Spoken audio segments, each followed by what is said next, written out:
Jekk xi ħadd għandu informazzjoni dwar l-aħħar jiem ta' Karl Guder qabel mewtu għandu jersaq il-qudiem u jikkuntattja lill-familja. Huwa dan l-appell tal-qraba ta' Karl Guder hekk kif qed jitolbu għal kwalunkwe informazzjoni li tista' tixħed aktar dawl dwar mewtu. Permezz ta' post fuq il-medja soċjali, Maxine Guder appellat sabiex kull min għandu x'informazzjoni jagħmlu kuntatt ma' ħuh Nicky Guder.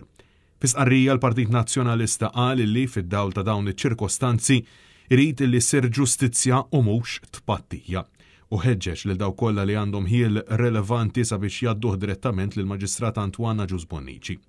Dan filwaqt li ntqal illi ħadd m'għandu jibża jitkellem dwar dak illi jaf sabiex isir magħruf x'wassal għal mewt ta' Karl Guder.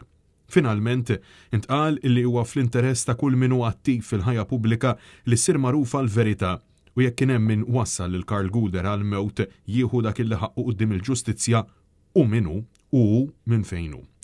Il-Partit Nazzjonalista saħaq li din hija weġġa li se nibqgħu ngħixu biha u determinati li ta' kuljum inqisuha bħala tfakkira dwar il-bżonn li nieħdu ħsieb xulxin.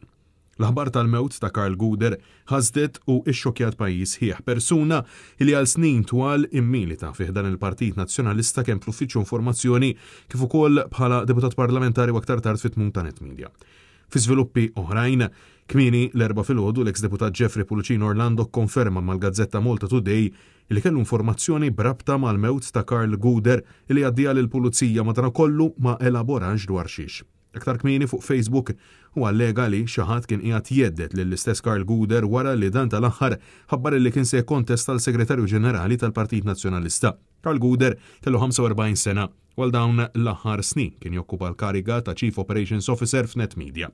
Fix-xhur li għaddew mexxa wkoll il-kampanja elettorali tal-Partit Nazzjonalista għall-Parlament Ewropew u l-Kunsilli Lokali.